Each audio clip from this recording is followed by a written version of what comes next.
san ka ai daidai ne, aure nufi na Allah ɗaya ne, in kaddara ta bayyana kai ne, ba wanda za ya sauya batun haka ne.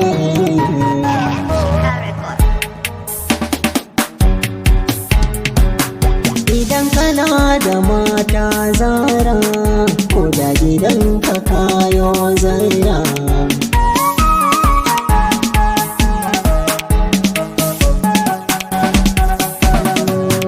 na zo gare ki in yi bishara, waka ga Zara ni zan rera.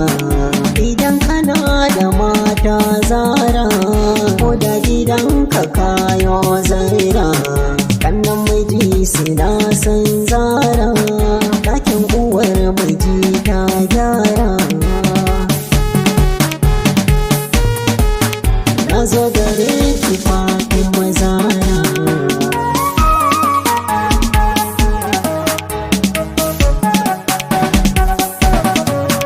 labari za da bakwai na Zara, domin kwa ba su yi da dabara.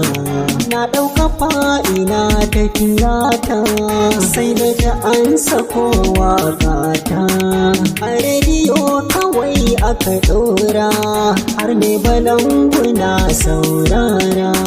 Mai sallama gare shi da fara'a, ya kau da kai haɗi da gadara. Take na ce da shi ni na rera, waƙar da ai take saurara. Sai na ga yana fushi da harara, ga 'yar wukar sama ya gyara, ni ko gudu a take na zura.